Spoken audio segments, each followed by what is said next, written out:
అంటే ప్రభు ఉద్దేశం ఏంటంటే హస్తకృత్యాలతో చేయబడే వాటిని మీరు బాగానే నిర్వర్తిస్తున్నారు, బాహ్య రూపంలో కనబడుతున్నటువంటి వాటిని బాగానే నిర్వర్తిస్తూ ఉన్నారు. అయితే అవి మీరు అలాగే కొనసాగిస్తూ వాటితో పాటుగా మీరు ప్రేమ, కనికరము, విశ్వాసము, న్యాయబద్ధమైన జీవితాన్ని మీరు విడిచిపెట్టేశారు. మానవలసిన వాటిని మనం మానాలి, మానకూడని వాటిని మనం మానకూడదు. మనం మానవలసినవి ఏంటో బైబిల్లో రాయబడి ఉన్నాయి. దేవుడు అంటాడు, మీరు వాటిని మానవద్దు. ప్రథమ ఫలాలు, కొత్తిమీరలో, జీలకర్రలో, సోపులో అన్నిటిలోనూ మీరు ఆ ప్రథమ ఫలం అనే నియమాన్ని మీరు మానవద్దు. మానవద్దు అంటున్నాడంటే ఇప్పుడు మీ ప్రథమ ఫలం ఎటెడుతుంది? మానొద్దు అంటున్నాడంటే మీ దశమ భాగం ఎవరు తింటున్నారు, ఎక్కడికి వెళుతుంది? వాటిని చేసేవాళ్ళు బాగానే చేస్తున్నారు, ఇంకా కొంతమంది చేయట్లేదు. చేయని వాళ్ళను ప్రభు ప్రశ్నిస్తున్నాడు, మీరు ఎందుకు మానారు? వాటిని మీరు మానకూడదని చెప్పారు కదా, ఆ మాట ఉందా? వాటిని మీరు మానక వీటిని చేయవలసి ఉన్నది. వాటిని మానక వీటిని చేయవలసి ఉన్నది. మానవలసినవి కాదవి, అవి మానకూడనివి. ఆ మానకూడని వాటిని మనం కొనసాగించుతూనే ఉండాలి. వీళ్ళరా గమనించండి, ప్రభువుకి ఇవ్వాల్సింది, ప్రభువుకి చేయవలసింది, ప్రభువుకి అప్పగించవలసింది మనం న్యాయబద్ధముగా దానిని అప్పగించుతూ ఉండాలి. ఆమేన్. వ్యాపారంలో నేను ఇప్పుడు వ్యాపారం చేసుకున్నానయ్యా, అది అమ్మితే దేవుడు నాకు ఇది ఇచ్చాడు, దాంట్లో ప్రథమమైనది నేను దేవుడికి ఇస్తున్నానని తీసుకొచ్చి అప్పగిస్తూ ఉన్నాను. దేవుడిచ్చిన దాంట్లో, సంపాదించుకున్న దాంట్లో, కొని తెచ్చుకున్న దాంట్లో, పండించిన దాంట్లో ప్రథమమైనది దేవుడికి అప్పగించాలి. ప్రభు అంటాడు, దాన్ని మీరు మానవద్దు. ఏమంటున్నాడు? అది మానవద్దు. అది మానకుండానే మీరు ఏం చేయాలంటే న్యాయం కలిగి జీవించాలి. ఏంటంట? న్యాయంగా నడిపించాలి. న్యాయాధిపతి మన ప్రభు అయిన యేసుక్రీస్తు అక్కడే. ఎన్నోసార్లు నువ్వు నాకు అన్యాయం జరిగిందని ఎన్నిసార్లు బాధపడున్నావు? మరి నీ అన్యాయానికి న్యాయం జరిగిన రోజు ఏనాడైనా ఉందా అని అంటే, నీకు అన్యాయం జరుగుతుందంటే నువ్వు న్యాయంగా ఉండకపోవడం వల్లనే నీకు అన్యాయం జరుగుతుందేమో. బహుశా నేను అన్ని విషయాల్లో న్యాయంగానే ఉంటానని నువ్వు అనుకుంటావు. నీకు సంబంధించి నీ ఇంట్లో, నీ పక్కన, నీ సమాజంలో, నీ వీధిలో, నీ అయిన వాళ్ళలో నువ్వు న్యాయంగా ఉంటున్నానని నీవు అనుకుంటావు. కానీ దేవుడి విషయానికి వచ్చేటప్పటికి నువ్వు న్యాయంగా ఉండకుండా న్యాయాన్ని తప్పి అన్యాయంగా వెళ్ళే పరిస్థితులు గమనిస్తున్నావు. అది నువ్వు గ్రహించి గమనించగలిగితే, నువ్వు దైవ సంబంధమైన విషయాలలో అన్యాయంగా ఉంటే నీవు సామాజికంగా కూడా ఒక అన్యాయమైన పరిస్థితులను ఎదుర్కొనే ప్రమాదాలు ఉంటాయి. అందుకే ప్రభు అంటాడు, మీరు చెల్లించవలసిన వాటిని చెల్లిస్తూ ఉన్నారు, వాటిని మీరు మానకుండానే వీటిని కూడా చేయండి, న్యాయంగా ఉండండి. ఆమేన్. ఏంటంట? న్యాయంగా ఉండండి. ఎవరికి నేను అన్యాయం చేసి ఎరగనయ్యా అనే మాటలు ఎవరికి నువ్వు చేయలేదేమో, కానీ దేవుడికి చేస్తున్నావుగా. అంటే దేవుడైతే నిన్ను అడగట్లేదనా? దేవుడైతే నిన్ను మాట్లాడట్లేదనా? దేవుడైతే నిన్ను నాకు అన్యాయం చేసేవని నీతో అడగట్లేదని నువ్వు అందరికీ న్యాయంగానే ఉంటున్నానని అనుకుంటున్నావా? ప్రియులారా గమనించండి, దేవుని విషయాల్లో మీరు అన్యాయంగా ఉంటే లోకంలో కూడా మీరు అన్యాయమైన పరిస్థితులు ఎదుర్కొంటారు. అన్ని చోట్ల క్రమం ఒకటే, ప్రతిదీ చూసేవాడు దేవుడే, ప్రతిదానికి ప్రతిఫలం ఇచ్చేవాడు దేవుడే. గనుక అన్ని విషయాలలో మనం న్యాయంగానే ఉండాలి. నువ్వు బయట న్యాయంగా ఉండేది కూడా అది దేవుని వాక్యముతో దాన్ని ముడివేసుకొని మీరు ఆ న్యాయాన్ని కనపరచుచూ ఉండాలి. ఈ న్యాయాన్ని మీరు కలిగి, ఈ వాక్యానుసారమైన న్యాయాన్ని కలిగి, ఇదే న్యాయాన్ని బయట సమాజంలో, నీ ఇంట్లో, నీ యొక్క ప్రతి రక్త సంబంధంలో ఇదే న్యాయాన్ని మీరు కనపరచాలి. అది దేవుడు చూస్తాడు. నువ్వు కలిగి ఉన్న న్యాయాన్ని దేవుడు చూసి నీకు కూడా న్యాయాన్ని చేకూర్చును గాక. ఆమేన్. న్యాయాన్ని మీరు మానవద్దు అంటున్నాడు. తర్వాత ప్రేమ కలిగి నడుచుకోవాలంట. ఏంటిదంట? ప్రేమను కూడా మీరు మానవద్దు. ఇవన్నీ మీరు వింటూనే వస్తున్నారు. ప్రేమ అంటే ఏంటి? దేవుని ఆజ్ఞలు గైకొనుటయే ప్రేమ. మన సహోదరుని ప్రేమించుట, దేవుణ్ణి ప్రేమించుట, దేవుడు ఆజ్ఞలు గైకొనాలి. సహోదరులు కూడా ప్రేమించుట, ఆ ప్రేమ ఏంటి? దేవుని ప్రేమను వాళ్ళ పక్షాన మనం చూపుతూ ఉండాలి. ఈ ప్రేమను కూడా మీరు మానవద్దు. తర్వాత కనికరమును మానవద్దు. కనికరము కలిగిన వాళ్ళు ధన్యులు వారు. 5వ అధ్యాయంలో ఉంది కదా మత్తయి సువార్తలో. కనికరము కలిగిన వాళ్ళు ధన్యులంట, వాళ్ళకి కూడా కనికరం చూపించబడుతుందంట. నమ్మిన వాళ్ళు ఆమేన్ చెప్పండి. కనికరించండి. కాస్తన్నా నీకు కనికరం లేదని తిడతావు కానీ నీ బిడ్డల్ని, తల్లి మీద, తండ్రి మీద, కుటుంబం పైన నీకు కొంచెంలో కొంచెమైనా కనికరం లేదా అనే మాటలు మనం గమనిస్తూ ఉంటాం. కనికరం లేని పరిస్థితి. మనం ఆరాధిస్తున్న మన దేవుడు కనికర పూర్ణుడు. ఆయన కనికరించినవాడు. అదే కనికరం మనం కలిగి ఉండాలి. కనికరాన్ని మీరు మానవద్దు. తర్వాత విశ్వాసమును మీరు విడిచిపెట్టొద్దు. ఏంటంట? విశ్వాసం. విశ్వాసం అంటే నిరీక్షింపబడు వాటి యొక్క నిజ స్వరూపం, లేనివి ఉన్నవి అనుటకు విశ్వాసమే ఆధారమై ఉంది. లేనివి ఉన్నాయంటే ఏంటి? ఇప్పుడు ప్రస్తుత పరిస్థితుల్లో నీ కష్టతరంలో ఎక్కడ నీకు ఏ సహాయం పుట్టకపోతే ఆ యేసయ్య దగ్గర పుట్టిద్ది అనుకుంటావు చూడు, అదే విశ్వాసం. ఆమేన్. ఎక్కడ నీకు కనికరం దొరకలేదు, ఎక్కడ నీ మీద జాలి పడేవాళ్ళు లేరు, ఎక్కడ నీకు సహాయం పుట్ల, ఎవరి ద్వారా కూడా నీకు మేలు కలగల, వీళ్ళందరి ద్వారా అవ్వకపోయినా యేసయ్య ద్వారా దక్కిద్ది, యేసు దగ్గర దొరికిద్ది, యేసు ద్వారా పొందుకోగలుగుతాం అనుకుంటావు చూడు, దాని పేరు విశ్వాసము. Praise the Lord. లేనివి ఉన్నవి, కలగనివి కలుగుతున్నవి యేసయ్య ద్వారా అనుకోవడమే అది విశ్వాసం. ఆ విశ్వాసాన్ని కూడా మీరు మానకూడదు. ఏం చేయకూడదంట? మానకూడదు. ఇంకా ఈ 4 విధాలైనటువంటి వాటిని మనం మానకూడదు. ఇవి ఎక్కడంటే ఇవి లోపలుండేవి. దీనిని దేవుడు ఉద్దేశించి చెప్తున్న మాట ఏంటంటే, పై శుద్ధి చేసుకుంటున్నారు, బాగానే ఉంది. ఆ లోపల వాటిని మీరు కడుగుకోవట్లేదు. ఎందుకని? మీ గిన్నె కానీ మీ పళ్ళెము కానీ బయటే శుభ్రపరుచుకుంటున్నారు. గిన్నె పళ్ళెం అంటే మీ ఇంట్లో ఉన్న గిన్నెలు పళ్ళేరు కాదు. గిన్నె పళ్ళెము అంటే అది మనల్నే దేవుడు పోల్చి చెప్తున్నాడు. మనల్ని పోలుస్తున్నాడు. గిన్నెలోను పళ్ళెంలోను పోల్చి చెప్తున్నాడు. మీరు పై శుద్ధి చేస్తున్నారు, పై శుభ్రం కలిగి ఉన్నారు, పైన తవ్వుతున్నారు, కడుగుతున్నారు, కానీ అసలు లోపల సంగతిని మీరు మర్చిపోతున్నారు. లోపల విషయాల్ని మీరు మానివేశారు, కడుగుకోవటం మానేశారు. లోపల విషయాల్ని కడుగటం మానేశారు. లోపల విషయాల్ని మీరు శుభ్రపరచడం మానేశారు. అంటే కనికరు లేని హృదయం ఎంతమందికి ఉంటుందండి? కొంచెమన్నా కనికరించట్లేదు. వాళ్ళు మనుషుల కషాయి వాళ్ళు అంటారు చూసారా? అంటే ఏమి లేదు వాళ్ళకి లోపల. అంటే ఇప్పుడు వాళ్ళు శుభ్రం చేయాల్సింది ఏంటంటే హృదయాన్ని శుభ్రం చేయాలి. కనికరం కలిగిన హృదయంగా మార్చబడాలి. Praise the Lord. మీరు శుభ్రం చేయాల్సిన దాన్ని, శుద్ధి చేయాల్సిన దాన్ని, హృదయాన్ని.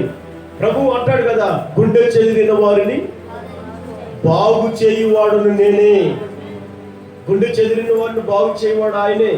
నీ గుండెలో కనికరం ఎందుకు పుట్టట్లేదు? జాలి ఎందుకు పుట్టట్లేదు? మమకారం ఎందుకు పుట్టట్లేదు? నీ గుండెలో మంచి మనస్సాక్షి ఎందుకు రావట్లేదు? అంత కషాయతనంగా, కఠినాత్మకంగా ఎట్లా ఉండగలుగుతున్నారు? అందుకే ఆయన అంటాడు, గుండె బాగు చేస్తారంటున్నాడు. ఆ గుండె కడుగుకోవాలి. ఆ గుండెను నువ్వు మాంసపు గుండెగా దానిని మార్చుకోవాలి. దానిని నువ్వు శుభ్రం చేయి. బయట చేస్తున్నావు. ఆరాధన అంటే తల అంటుకుంటాం. ఆరాధన అంటే కొత్త వస్త్రాలు కట్టుకొని వస్తాం శుభ్రంగా స్నానం చేసి. ఆరాధన అంటే దేవుడి మందిరానికి ఆ కానుక ఈ కానుక తీసుకొచ్చి ఆ అర్పణలు ఇక్కడ అర్పిస్తున్నారు. బాగానే ఉంది, కానీ వాటిని మీరు చేస్తూనే, వాటిని మీరు మానకుండానే వీటిని మీరు చేయాలి. హల్లెలూయా. వీటిని కూడా మీరు చేయాలి. కనికరం కలిగిన హృదయం మీకు కావాలి. ఆ హృదయముగా మీరు మార్చబడాలి. ఆమేన్. జాలి కలిగిన మనసు మీకు రావాలి. ప్రేమించే తత్వం మీకు రావాలి. క్షమించే తత్వం మీకు రావాలి. అట్లాంటిది లేనప్పుడు ప్రభు అంటాడు ప్రేమ లేని చోట నేను ఉండను. ఏమంటున్నాడు దేవుడు? ప్రేమ లేని చోట నేను ఉండను అంటున్నాడు ఆయన. ప్రేమ ఉన్న చోట ఆయన ఉంటాడు. ప్రేమ లేని వాళ్ళ మధ్యలో ఆయన నివసించలేడండి. ప్రేమ లేని వాళ్ళల్లో ఆయన కలిసి ఉండలేడండి. అందుకే ప్రేమ కలిగిన మనసు మనకు కావాలని దేవుడు హెచ్చరిస్తున్నాడు. మనం మానుకోవాల్సినవి కొన్ని ఉన్నాయి. వాటిని మానుకోవాలి తప్ప వీటిని కాదు మనం మానుకోవాల్సింది. ప్రేమించుడు కొంతకాలం బాగానే ప్రేమిస్తారు, తర్వాత ఆ ప్రేమ కాస్త ఏమైపోతాయి.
మనం పురుకొల్పుకోవాలి దైవ సంబంధమైన విషయాలను.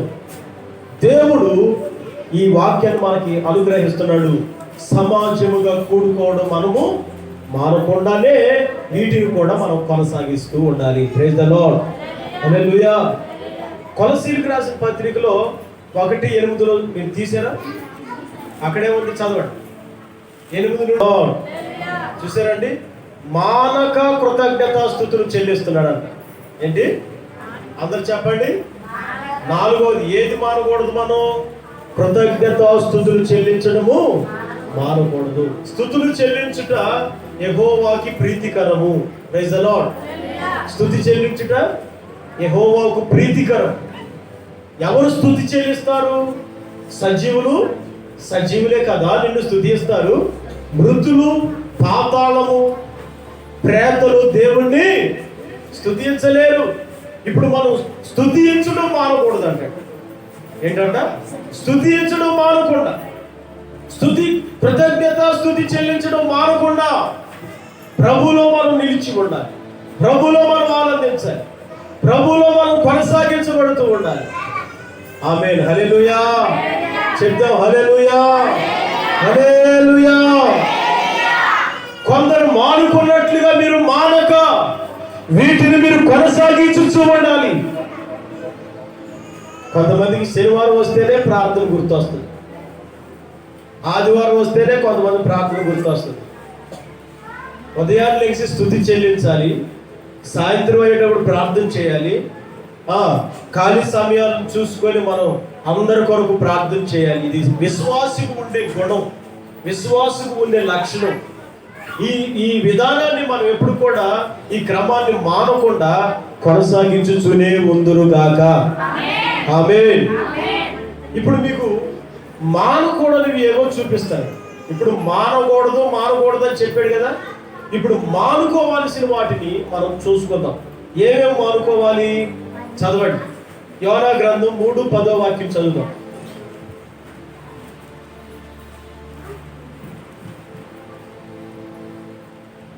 చదవండి. యోనా గ్రంథం 3:10.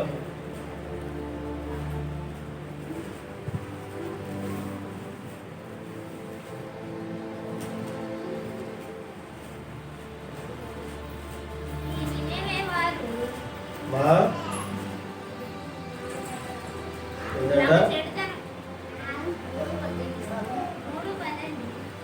3:10 చదువుతున్నారు అందరూ ఆ మాట. ఈ నినివే వారు తమ చెడు నడతలను మానుకొనగా వారు చేయుచున్న క్రియలను దేవుడు చూచి పశ్చాత్తాపుడై వారికి చేయుదునని తాను మాట ఇచ్చిన కీడు చేయక మానుకొనేను. హల్లెలూయా. వాళ్ళు మానుకున్నారు కాబట్టే దేవుడు కూడా మానుకున్నాడండి. అందరూ నోరు తెరిచి మాట చెప్పండి. మనం మానుకుంటే, చెప్పండి అందరు కలిసి చెప్పండి, మనము మానుకుంటే దేవుడు కూడా మానుకుంటాడు. హల్లెలూయా. మళ్ళీ చెప్తాం, మనం మానుకుంటే దేవుడు కూడా మానుకుంటాడు. నువ్వు ప్రార్థన చేయటం మానేస్తే నిన్ను స్వస్థపరచడం మానేస్తాడు. నువ్వు ప్రార్థనకు రావడం మానేస్తే నీ ఇంటికి రావడం మానేస్తాడు. నువ్వు కృతజ్ఞతాస్తుతులు మానేస్తే నిన్ను ఆశీర్వదించడం మానేస్తాడు. నువ్వు ప్రార్థనా జీవితం మానేస్తే నీవు కృప పొందటం ఆపేస్తాడు. నువ్వు మానుకున్నావు కాబట్టి ఆయన కూడా మానుకుంటున్నాడు. అయితే రెండో పొజిషన్లో ఆలోచిద్దాం ఇదే మాట. మనం మానుకుంటే, చెప్పండి, మనం మానుకుంటే దేవుడు కూడా మానుకుంటాడు. ఏం మానుకుంటే? చెడుతనం మానేవనుకో కీడు మానుకుంటాడు.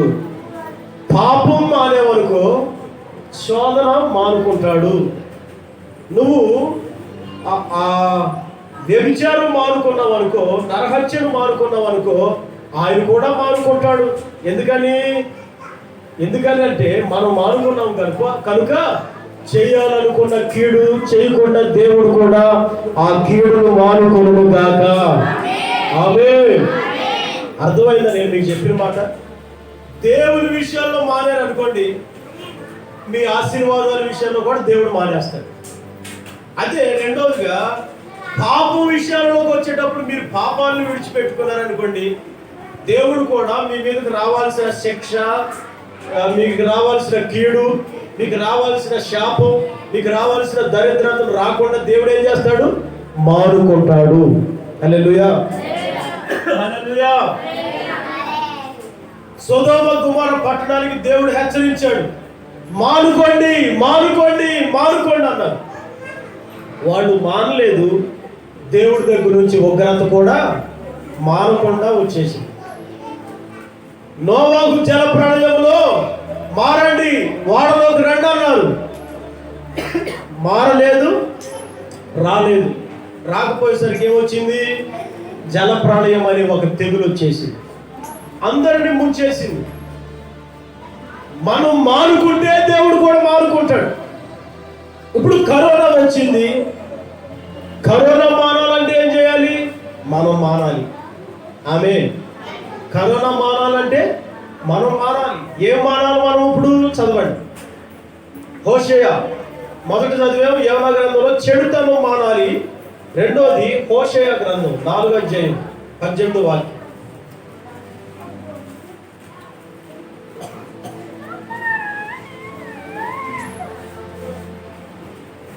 4:18 చదవండి త్వరగా.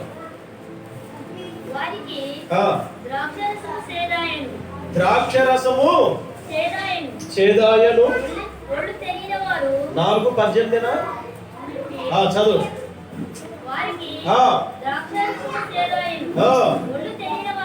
ఒళ్ళు తెలియని వాళ్ళు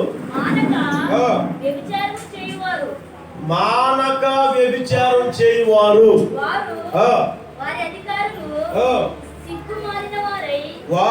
వాళ్ళ అధికారులు అందరూ కూడా సిగ్గుమాలిన వాళ్ళై అవమానకరమైన దానిని వారిని ప్రేమించెదరు. అంటే ఇప్పుడు వాడు ఏం మానట్లేదంట? వ్యభిచారము మానట్లేదు.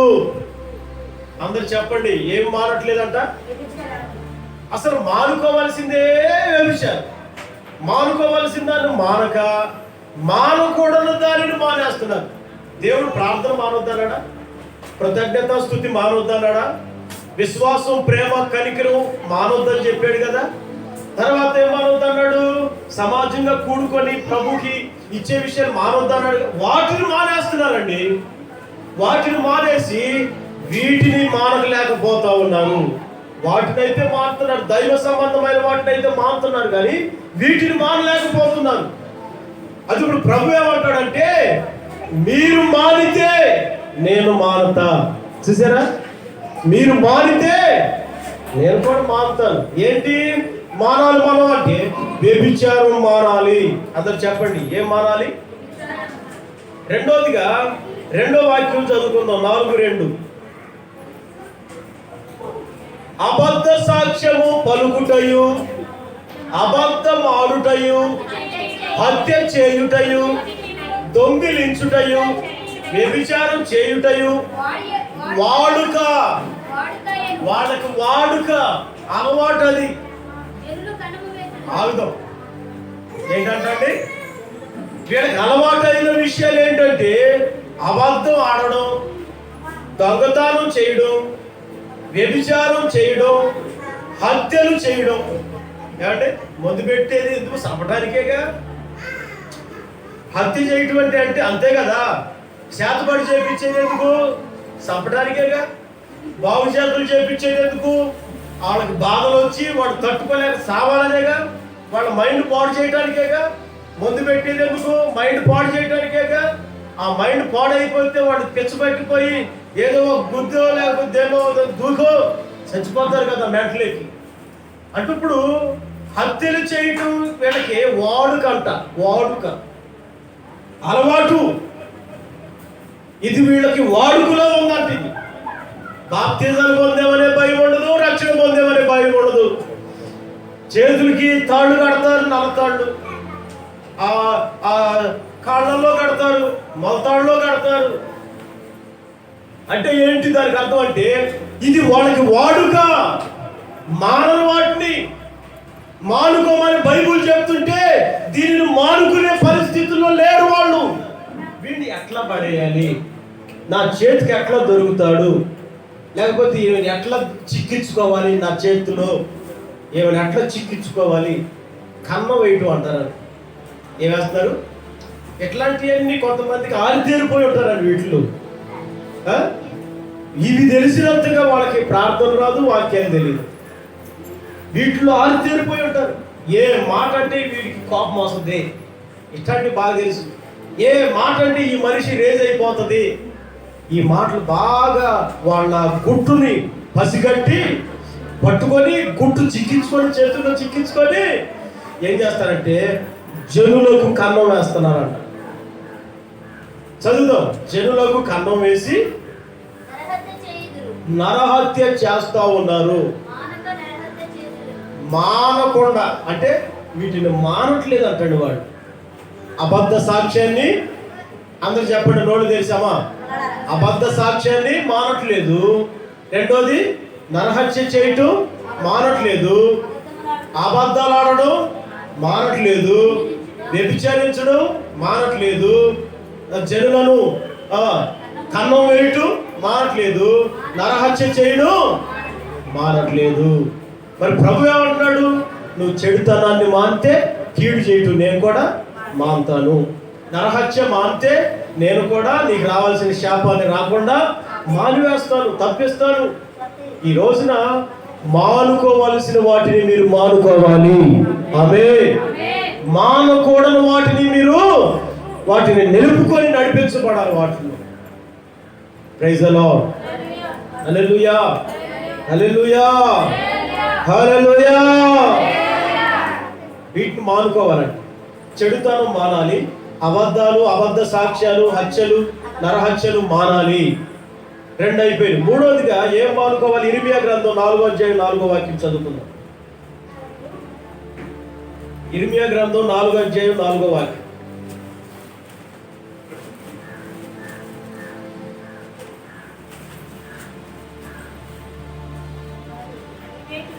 అవిధేయులై ఉండుట మానుకొని మీ దుష్ట క్రియలను బట్టి ఎవడు ఆర్పివేయనంత నా ఉగ్రత అగ్ని వలె కాల్చకుండునట్లు యూదావారులారా, యెరూషలేము నివాసులారా, యెహోవాకు లోబడి ఉండుడి. ఏంటంటండి?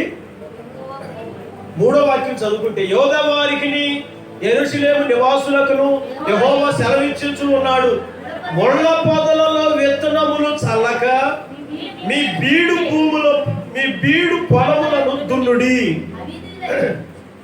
అక్కడ మీరు ఆ మాటను బాగా అర్థం చేసుకోండి. ముళ్ళ పొదలలో మీరు విత్తనాలు చల్లటం మానండి. యూదావారులారా, యెరూషలేము నివాసులారా, ఇప్పుడు వరకు మీరు విత్తనం ఎక్కడ చల్లుతున్నారో తెలుసా? బీడు భూమిలో కాదండి, ఎక్కడ? ముళ్ళ పొదలో మీరు చల్లుతున్నారు. యేసు ప్రభు మత్తయి సువార్తలో ఒక ఉపమానం చెప్తా ఉన్నాడు. మంచి నేల మీద పడిన విత్తనం ఏమవుతుందంట? నూరంతలుగా ఫలించిందంట. రాతి నేలను పడిన విత్తనం కొంతకాలం వరకు పెరిగి పెరిగి పెరిగి మన్ను లోతుగా లేనందువల్ల అది మధ్యలోనే ఎండిపోయింది. మరి ముళ్ళ పొదలో కూడా కొన్ని విత్తనాలు పండి అంటండి. ఆ ముళ్ళ పొదలో పడిన విత్తనం అంట ఎదగడానికి ఎదిగింది బాగానే. ముళ్ళు ఉండడం వలన ఆ ముళ్ళు ఎదిగే చెట్టుకి అవి గుచ్చుకొని అది అణిచివేయబడింది అని రాయబడదు. ముళ్ళు అంటే అర్థం ఏంటంటే నీ పాలిట ఒక ముళ్ళు ఉంది, నీకు కొన్ని ముళ్ళు ఉన్నాయండి, నువ్వే కొన్ని ముళ్ళు, కొంతమందికి నువ్వు ముళ్ళు, నువ్వు ముళ్ళుగా మార్చుకున్నావు. ఆ ఆదాము అవలు ఉన్నారు కదా, ఆదాము అవలు ఏదైనా తోటలో పాపం చేసి ఏదైనా తోట నుంచి బయటికి తరుము వేయబడిన తర్వాత అంట బైబిల్లో మనం చదువుతాం, వాళ్ళు పాపం చేసిన క్షణం నుంచి ఈ భూమి మీద అడుగు పెట్టినటువంటి కాలం పరిస్థితి మొదలుకొని అంట ముళ్ళ తుప్పలు మొలిసినాయి అంట. బైబిల్లో మనం చదువుతాం ఆదికాండంలో, వాళ్ళు పాపం చేసి ఏదైనా నుంచి బయటికి వచ్చేసినప్పుడు అప్పుడు ఈ నేల అంతా కూడా ప్రశాంతంగా ఉంది. వాళ్ళు బయటకు వచ్చారు, ముళ్ళ తుప్పలు మొదలు గచ్చ పొదలు మొలిసినాయి అని రాయబడదు. గచ్చ పొద, ముళ్ళ తుప్ప, రేకంప, పరికంప, ఇవన్నీ ఏంటో తెలుసండి? ఎంత వదులుకోవాలన్నా వదలవై మనం. అర్థమవుతుందో? ముళ్ళు అంటే ఏంటో తెలుసా? సమస్యలు, మనంతటికి మనం కొని తెచ్చుకునే సమస్యలు, మనంతటికి మనం చేతులారా తెచ్చుకునే సమస్యలు. నోరు మంచిదైతే అనవసరంగా నోరు జారావు, ఇప్పుడు బతులాండా కానీ ఒప్పుకుంటాడా? అనవసరంగా నోరు జారావు, నువ్వు ఎంత కష్టపడినప్పుడు పోయింది తిరిగి వచ్చిద్దా? కానీ బాగా కష్టపడాలి, ఎంతో సమయం తీసుకుంటుంది. చిక్కు సమస్యలు ఇవి చిక్కు సమస్యలు. బైబిల్లో ఆ చిక్కు ముళ్ళులు ముళ్ళ పొదలో విత్తినట్లుగా మీ విత్తనాలు ముళ్ళ పొదలో కాదు, బీడు భూములలో, బీడు స్థలాలలో, బీడు పొలములో మీ విత్తనములు వేయండి. ఆమేన్.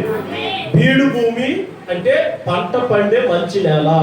ముళ్ళ తుప్ప అణిచి వేయబడే జీవితం. ఆ ముళ్ళు అంటే వేరే ఏదో కాదు, ముళ్ళు అంటే చెడుతనము. అందరు చెప్పండి, ముళ్ళు అంటే చెడుతనము. చెడుతనాన్ని మానుకోవాలి. రెండోది దొంగతనము, మూడోది అబద్ధ సాక్ష్యము, నాలుగోది అబద్ధాలాడడం, నరహత్య చేయడం. ఇవన్నీ కూడా ముళ్ళ తుప్పలతో సమానము. ఇప్పుడు కూడా మనం చదివిన విషయంలో ఒక మాట, అవిధేయత. ఏంటంట? దేవునికి అవిధేయత అనేది కూడా ఒక ముళ్ళు. అందరు చెప్పండి, ఏంటది? మనం దేవుడికి విధేయులుగా ఉండాలా, అవిధేయులుగా ఉండాలా? విధేయులుగా ఉండాలి. దేవుడికి విధేయత అంటే అర్థం ఏమిటంటే ఆయన వాక్యం చెప్పినట్లుగా మీరు నడుచుకోవడమే. వాక్యం చెప్పేది ఒకటి, మీరు నడుచుకునేది మరొకటి. ఇక్కడ చెప్పేది ఒకటి, మీరు చేసేది ఒకటి. ఇక్కడ చెప్పేది ఒకటి, మీరు ఆలోచించేది మరొకటి. అంటే అర్థం ఏమిటంటే అవిధేయత కలిగి ఉన్నారు మీరు. ఆ అవిధేయతను మీరు మానుకోవాలి. ఆమేన్, హల్లెలూయా. అవిధేయతను ఏం చేయాలండి? మానుకోవాలి. అందుకే ఇప్పుడు మీ విత్తనం హోషేయ గ్రంథంలో ఉంది ఒక చోట. ఏమనుందంటే, నీతి ఫలించినట్లుగా మీరు విత్తనం వేయండి. అందరు చెప్పండి, ఏం ఫలించినట్లుగా? నీతి ఫలించినట్లుగా నీతి అనే విత్తనం వేయండి. అప్పుడు ఏం మొలిసిద్ది? నీతి అనే విత్తనం వేస్తే నీతే మొలిసిద్ది. ముళ్ళ తొప్ప విత్తనం వేస్తే ముళ్ళ తొప్పే పెరిగిద్ది. మరి ఈ రోజున నువ్వు విత్తుతున్న విత్తనం ఏ గుణానికి సంబంధించింది? నువ్వు ఏం విత్తుతున్నావు? నీ నోటుతో కానీ, నీ క్రియలతో కానీ, ఆలోచనలతో కానీ, నీ నడకతో కానీ, నీ ప్రవర్తనతో కానీ నువ్వు ఏది విత్తుతున్నావు? నిన్ను బట్టి నీ బిడ్డ ఏమి నేర్చుకోవాలి? నిన్ను బట్టి నీ బిడ్డ ఏమి గ్రహించాలి? నిన్నేదో కాస్త ఖాళీగా ఉన్నాను కదా అని చెప్పి నేను సెల్ ఫోన్ పెట్టుకొని ఈటీవీలో, అదే యూట్యూబ్లో బతుకు జటక బండి కార్యక్రమాన్ని చూశాను. ఖాళీగా ఉన్నా కాస్త ఏం జరుగుతుందనండి ఫోన్ ఓపెన్ చేస్తే ఆ డీటెయిల్స్ వస్తూ ఉన్నాయి ఫోన్లో. బతుకు జటక బండి అని ఆ జీ తెలుగులో వస్తుంది అనుకుంటా. ఆ ప్రోగ్రాం పెట్టి చూసా. భార్యాభర్తల మధ్యలో చెప్తున్న సమస్యలు అవన్నీ చూస్తూ ఉంటే కారణాలు లేకోకుండా విడిపోవటం. ఒక ఆమె 2 బిడ్డలు అంది.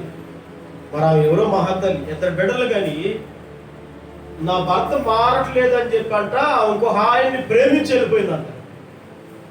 భర్తను వదిలిపెట్టి కని ఎదుగుతుంది. ఎంత పిల్లలు వదిలిపెట్టి ప్రేమించి ఆయన మారాలని వెళ్ళిపోయిందంట. వెళ్ళిపోయింది ఏమన్నా మంచిగా ఉందా? వెళ్ళి అక్కడ ఇంకోటి పెట్టుకున్నాం.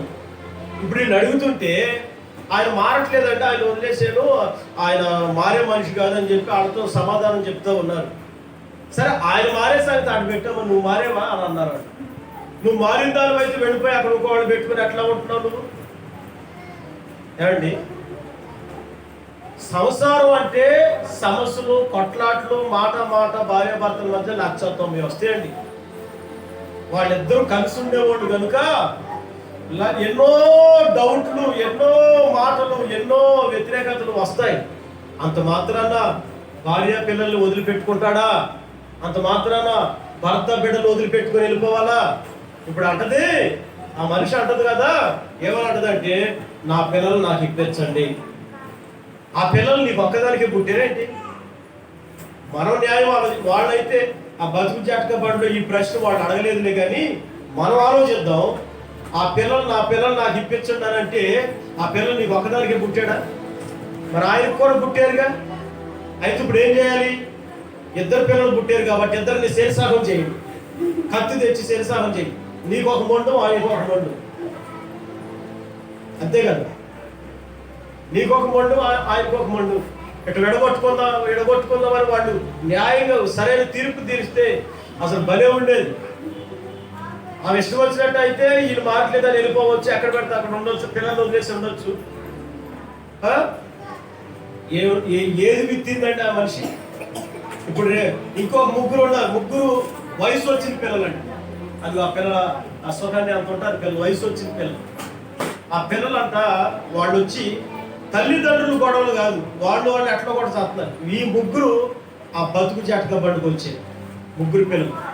ఏంటమ్మా మీ సమస్య అంటే, మా తల్లిదండ్రులు వాళ్ళు చాలా అసమాధానకరంగా ప్రవర్తిస్తున్నారండి, వాళ్ళ పరిస్థితి చాలా దారుణంగా ఉందని చెప్తా ఉన్నారు. ఎందుకు అలా చెప్తున్నారు ఆ పిల్లలు? తల్లిదండ్రుల్లో కుదిరిలేక. ఇప్పుడు ఎవరు వెళ్ళారు న్యాయం కోసం? ఎవరు వెళ్ళారు? భార్యాభర్తలు కాదు వెళ్ళింది, ఇప్పుడు పిల్లలు న్యాయం కోసం వెళ్ళారండి. ఈ రోజుల్లో పిల్లలు కొంతమంది తల్లిదండ్రులకు బుద్ధి చెప్తున్నారు. మంచి పిల్లలు, జ్ఞానం కలిగిన పిల్లలు తల్లిదండ్రులకి బుద్ధి చెప్తున్నారు. నువ్వు చేసేది ఏంటి? నేను ఇంకా చిన్నోడు అవుతున్నానా, పెద్దోడు అవుతున్నానా, ఎట్లా కనపడుతున్నాను నేను నీకు? నిన్ను చూసి నేను నేర్చుకోవాల్సింది ఇదేనా అని ప్రశ్నించి తల్లిదండ్రులకి అసలుకి ఆలోచింపదగినంతగా బుద్ధి చెప్తున్నారు. న్యాయం కోసం నిలబడుతున్నారు చిన్నపిల్లలు. ప్రియులారా గమనించండి, పెద్దలు జీవితపు అనుభవాలు ఎటు తీసుకువెడుతున్నాయి. నీ పిల్లలకు నువ్వు ఏం అనుభవం నేర్పుతావు, ఏం చెప్తావు వాళ్ళకి? రేపొద్దున నా ఇష్టం వచ్చినట్టుగా నేను ఉన్నాను, నాకు నచ్చింది ఆడా, ఇష్టం వచ్చింది పాడాను అని అనుకొని రేపు వాళ్ళకి చెప్తావా నువ్వు? రేపు మీరు తల్లిదండ్రులు ప్రశ్నించేవాడుగా పిల్లలు రేపు పొద్దున మారుతారు. రేపు మిమ్మల్ని తీసుకెళ్ళి మహాసభలో నిలబెడతారు, పోలీసుల దగ్గర నిలబెడతారు. నా తల్లి అట్లా చేస్తుందయ్యా, నేనే చూసే సాక్ష్యం నేనే అంటాడు. లేకపోతే నా తండ్రి ఎట్లా చేస్తున్నాడు, నేనే సాక్షి అంటాడు, నిలబడతాడు. పిల్లల గుండెల్లో భయం పెట్టుకొని పెరగాలి, మనం గుండెల్లో భయం పెట్టుకొని నిలబడాలి. పిల్లలు తప్పు చేస్తే తల్లిదండ్రులు దండించాలి తప్ప, తల్లిదండ్రులు తప్పు చేస్తే పిల్లలు దండించడం కాదండి. వాళ్ళు నీ దగ్గర నేర్చుకుంటున్నారా, నువ్వు వాళ్ళ దగ్గర నేర్చుకుంటున్నావా? ఆలోచన చేయాలి. ఇప్పుడు మనం మానుకోవాల్సింది ఏంటో తెలుసా? అవిధేయత మానుకుందుము గాక. అందరూ చెప్పండి, ఏది? అవిధేయతను మానుకుందుము గాక, అబద్ధ సాక్ష్యములు మానుకుందుము గాక, అబద్ధములు మానుకుందుము గాక, హత్యలు మానుకుందుము గాక, మనుషులను మరి వారిని వరవేటు మానుకుందుము గాక, నరహత్యలు మానుకుందుము గాక, చెడుతనము మానుకుందుము గాక. అవిధేయతను మనము ఫలించడం కోసం ఇప్పుడు మనం విత్తనం వేయాలి, నీతి అనే విత్తనాన్ని వేయాలండి. అందరూ చెప్పండి, ఏ విత్తనం? మరి నీతి అనే విత్తనం వేస్తే నీ కడుపున నీతే పెరిగిద్దండి. నీతి పెరిగిద్ది, నీతి పెరిగిద్ది. నీతి అనే విత్తనం కాక వేరే ఏ విత్తనం వేస్తావో, నువ్వు వేసిన విత్తనానికి తగిన మొక్క నీ కళ్ళ ముందుకు వచ్చి నిలబడి కనపడిద్ది. Praise the lord. అంటే పిల్లలు అడ్డాను కదా మనిషి వదిలిపెట్టి వెళ్ళిపోయింది. మీరు నిజం చెప్పండి, ఆ పిల్లలు ఉంటే అడ్డని, ఇంట్లో ఉంటే అడ్డని భర్తని బిడ్డలు వదిలిపెట్టుకొని ఎందుకు వెళ్ళింది ఆ మనిషి? అసలు వదిలిపెట్టాలని దరిద్రపు కొట్టే ఆలోచనలు ఎందుకు వస్తాయి? ఇప్పుడు మాట అనుకుంటాం, కసేపుతో మళ్ళీ వాళ్ళే ఒకటి అవుతారండి. వదిలిపెట్టి వెళ్ళిపోయి ఇష్టానుసారంగా బతకాలని ఆ దరిద్రపు ఆలోచనలు ఎందుకు వస్తాయి? బైబిల్లో యేసుప్రభు అంటాడు దానికి ఒక మాట, వ్యభిచారం చేయటం నిమిత్తమే నువ్వు వదిలిపెట్టి వెళుతున్నావు కానీ నువ్వు బాగుపడటానికి కాదని ప్రభువే చక్కగా చెప్పాడు ఈ మాట. ఒక మనిషి వదిలిపెట్టి వెళ్ళిపోతుంది అంటే వ్యభిచారం చేయటానికే. వ్యభిచారపు ఆలోచనలు ఉండడం ద్వారానే ఒక మనిషిని వదులుకుంటారు. మరి ఇక దేనికో కాదనేది యేసు ప్రభువే స్పష్టంగా చెప్పాడు. ఆ పరిత్యాగ పత్రికల గురించి, పరిత్యాగ పత్రిక అంటే వదులుకోవటం, విడిచిపెట్టుకోవటం, ఒకళ్ళొకళ్ళు వేరైపోవటం. ఇట్లాంటివి నేను ఎన్నో చూశాను. వాళ్ళ కోసం కూడా ప్రార్థనలు చేశాను. పిల్లల్ని భర్తలు వదిలిపెట్టి వెళ్ళిపోయిన భార్య పొగరు కొంతమంది. ఆడు చేసే మంచిగా ఉంటాయా? మగవాడు చేసే మంచి, మగవాడు చేసేది నీకెందుకండి? మగవాడు చేసేది నీకెందుకు? నీకు తేకపోతే, నీకు పెట్టకపోతే, నేను చూసుకోకపోతే, పిల్లల్ని పోషించుకోకుండా గాలికి తిరుగుతూ ఉంటే అప్పుడు నిలబెట్టు, మాట్లాడిపించు. అట్లాంటి వాళ్ళు దండించాలి. ప్రైజ్ ది లార్డ్, హల్లెలూయా. విడిచిపెట్టి వెళ్ళిపోయే పరిస్థితి, వ్యభిచారపరమైన ఆలోచనలతోనే మనం మానుకోవాలి వాటిని. ఆమేన్. అందరు చెప్పండి, ఏం చేయాలి? వాటిని మానుకొందుము గాక, మానుకొందుము గాక, మానుకొందుము గాక. చివరిగా ఒక 2 మాటలే చదువుకొని ప్రార్థన చేసుకుందాం. అపోస్తుల కార్యములు, దానికి ముందుగా తిమోతి మొదటి పత్రిక 1వ అధ్యాయం 5. మంచి మనసాక్షి, నిష్కపటమైన విశ్వాసము. నిష్కపటమైన విశ్వాసం నుండి కలిగే ప్రేమ అంట. నిష్కపటమైన విశ్వాసం నుండి కలిగే ప్రేమ, వీటిని మానుకోకూడదని బైబిల్ చెప్తుంది. ఈ వీటిని మనం మానుకుంటే చాలా ప్రతికూల పరిస్థితులకి మనం గురైపోతా ఉంటాం. రాదు, ముందు మానుకోవాలి. నీ నోటి మాటలు జాగ్రత్తగా చూసుకోవాలి. సామెతల గ్రంథకర్తలో రాసిన మాటలో మనం ఏమంటాం? జ్ఞానవంతురాలు తన ఇంటిని కట్టుకోదుగా. మరి బుద్ధిహీనురాలు అయితే ఏం చేస్తుంది? తన ఇల్లుని తానే పీకేసుకుంటుంది, పెరికి వేసుకుంటుంది, పాడు చేసుకుంటుంది, సంవత్సరాన్ని రట్టు చేసుకుంటుంది. పిల్లరా, జ్ఞానముగా కట్టుకొందుము గాక. మీరు మానుకోవాల్సిన వాటిని మానుకోవాలి, మానుకోకూడని వాటిని మానుకోకూడదు. మనం ఏం మానుకోకూడదు? ప్రార్థన, కృతజ్ఞతాస్తుతులు, ఇంకా ఈ 3 మనం మానుకోకూడదు. వీటిని మానుకొని కొంతమంది అవిధేయులైపోతున్నారంట. ఏమైపోతున్నారు? అవిధేయులై చెడుతనానికి అప్పగించబడుతున్నారు.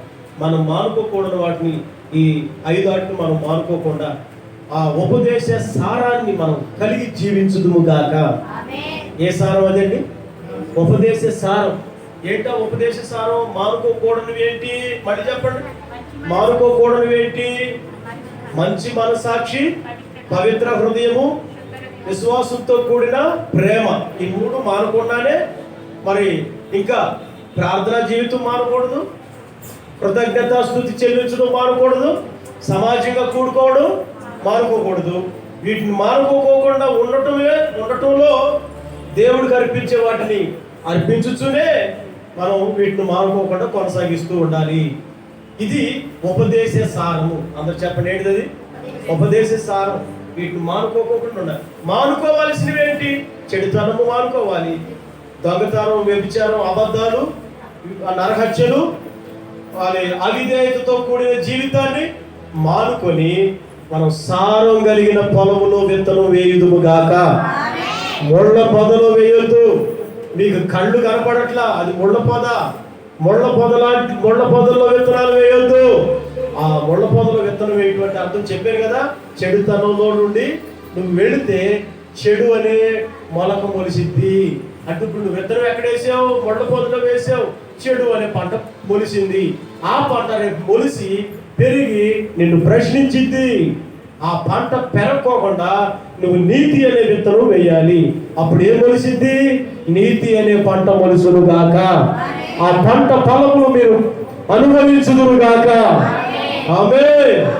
అందుకే ముళ్ళు అనే అనుభవాల్లోకి మనం వెళ్ళకుండా నీతియుక్తమైన మార్గాల్లో వెళుతూ ఈ చెడుతనములన్నీ మనం మానుకుంటే, అందరు చెప్పండి, ఈ చెడుతనములన్నీ మానుకుంటే అప్పుడు మీకేమొచ్చింది?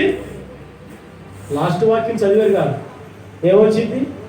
క్షమాపణ అన్నారుగా. వాక్యంలో ఉందిగా. మీ చెడుతనములు మానుకోండి, ఒకవేళ మీరు క్షమింపబడవచ్చు. ఆమేన్, ఆమేన్, ఆమేన్. మానుకోండి. మానుకొని ఆశీర్వాదానికి వారసులవుదురు గాక, ప్రతిఫలాలు పొందుకుందురు గాక, దైవ దీవెనలు పొందుకుందురు గాక, మానుకొనవలసినవి మానుకొందురు గాక.